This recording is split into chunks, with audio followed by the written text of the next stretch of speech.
આગળ સમાચારોમાં વાત કરીએ તો એએમટીએસ સ્ટેશનમાં એએમસીને ભૂલ સમજાઈ ગઈ છે. ફરી નવું સ્ટેશન બદલવા કામગીરી શરૂ કરી છે. ક્રેનથી એએમટીએસ સ્ટેશન ઉઠાવી ખસેડવાની તૈયારી છે. થોડા દિવસ પહેલા જ હટાવ્યું હતું આ સ્ટેશન. આજે ફરી હટાવશે એએમટીએસ સ્ટેશન.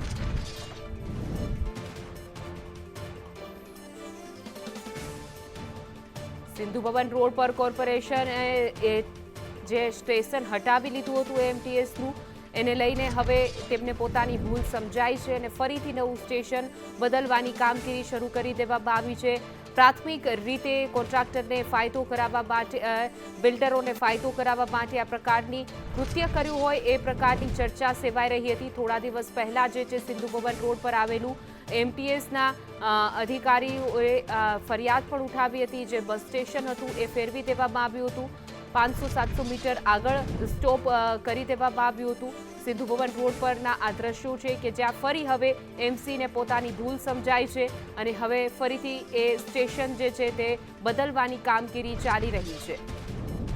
એએમટીએસનો વિવાદ ફરી એક વખત સર્જાયો છે. બસ સ્ટેશન બદલવાનો જે આ વિવાદ હતો, એએમસીના અધિકારીઓ પર પણ સવાલ ઉઠી રહ્યા છે, કારણ કે પહેલાના દ્રશ્યો અને હવે પછીના જે દ્રશ્યો જે સામે આવ્યા છે, સ્ટેશન જે છે તે પહેલા દૂર કરવામાં આવ્યું હતું, ઉખાડી નાખવામાં આવ્યું હતું, જોઈ શકાય છે, અને હવે પછી જે છે તે ફરી પોતાના સ્થાન ઉપર આ સ્ટેશન ફેરવવાની જે કામગીરી છે એ ચાલી રહી છે. થોડા દિવસ પહેલા જ હટાવી લીધું હતું આ સ્ટેશન.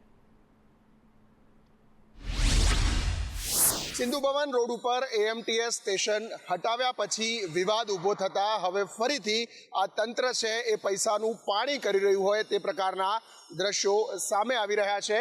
હજુ માત્ર 3 થી 4 દિવસ પહેલા જ હટાવેલું આ ટાઈમ સ્ક્વેર ગ્રાન્ડનું જે એએમટીએસ સ્ટેશન છે એ ફરીથી એક વખત અહીંયા હટાવવા માટેની તૈયારી શરૂ કરવામાં આવી છે.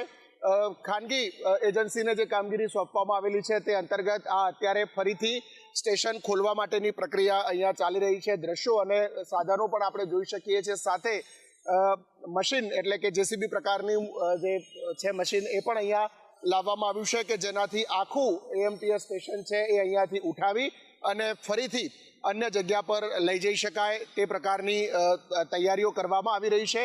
આ એ જ સ્ટેશન છે કે કોઈ પણ પ્રકારની મંજૂરી વગર, કોઈ પણ પ્રકારની ફાઇલ વગર 3 દિવસ પહેલા જ ખાનગી એકમ આગળથી હટાવી અને ખાનગી એકમને લાભ કરાવવા માટે તેની મૂળ જગ્યાએથી હટાવી દેવામાં આવ્યું હતું. પરંતુ વિવાદ થતાં ફરીથી આ કોર્પોરેશનનું તંત્ર છે એ હવે આ સ્ટેશન ખોલી અને નવી જગ્યાએ મૂકવા માટેની તૈયારી કરી રહ્યું હોય તે પ્રકારના દ્રશ્યો અહીંયા જોઈ શકાય છે. કેમેરામેન દિલાવર સાથે હિરેન રાવલ, સંદેશ ન્યૂઝ, અમદાવાદ.